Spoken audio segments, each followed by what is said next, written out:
বিসমিল্লাহির রহমানির রহিম। প্রিয় বাংলাদেশের ভাই ও বোনেরা, আসসালামু আলাইকুম।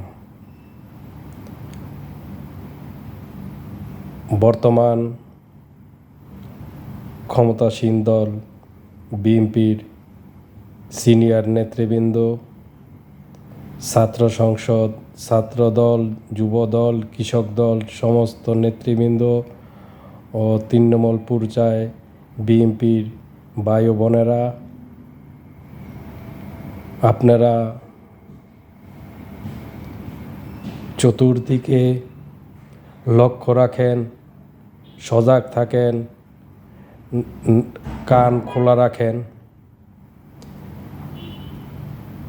এই এনসিপি, জামাত, তারা হেফাজত ইসলামের মামুন আর অন্য যারা আজকে দেশকে একটা নৈরাজ্যের দিকে ঠেলে দিতে চাচ্ছে, আপনারা তাদের বিরুদ্ধে প্রতিবাদ আন্দোলন গড়ে তুলুন। আজকে যে ইস্যুতে তারা দেশকে একটি নৈরাজ্যের দিকে ঠেলে দিতে চাচ্ছে, জামাত, এনসিপি, হেফাজত ইসলাম, মামুনুল হক, জুলাই সনদ, গণভোট,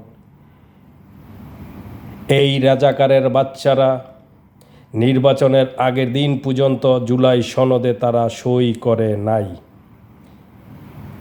তার অর্থ হলো তারাও চায় নাই জুলাই সনদ বাস্তবায়ন হোক। তারা চেয়েছিল যে আমরা যদি কোনোভাবে ক্ষমতার স্বাদরা একটু গ্রহণ করতে পারি। তারা তো ভেবেই ছিল বট বাহিনীর প্রধান সাদা শকুন প্রধানমন্ত্রী হয়ে গেছে। তারা তো ভেবেই ছিল, তারা এক ধরনের পুরা সব কিছু তৈরি করে ফেলেছে সে প্রধানমন্ত্রী। তো এখন যে দেখছে যে গুড়ের মধ্যে বালু এসে পড়েছে, এখন তার গুড় খেতে পাচ্ছে না, খেলেই বালু লাগে। সেজন্য এখন তারা জুলাই সনদ গণভোট নিয়ে এখন তারা নৈরাজ্য সৃষ্টি করার জন্য, দেশকে অস্থির করার জন্য, দেশের ভাবমূর্তি, দেশের অর্থনীতি নষ্ট করার জন্য আজকে তারা বিভিন্নভাবে পায়তারা শুরু করেছে। তারা গণ অভ্যুত্থানের ডাক দেওয়ারও চিন্তা ভাবনা করতেছে।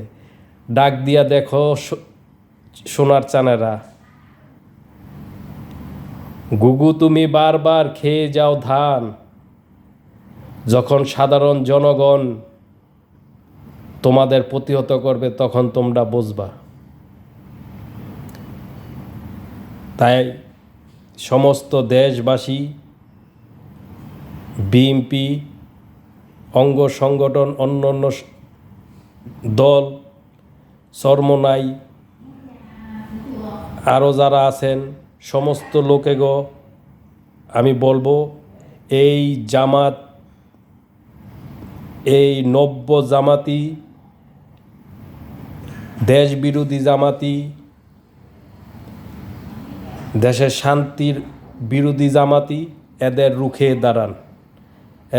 দাঁড়ান, এদের প্রতিহত করে দেন। আসসালামু আলাইকুম।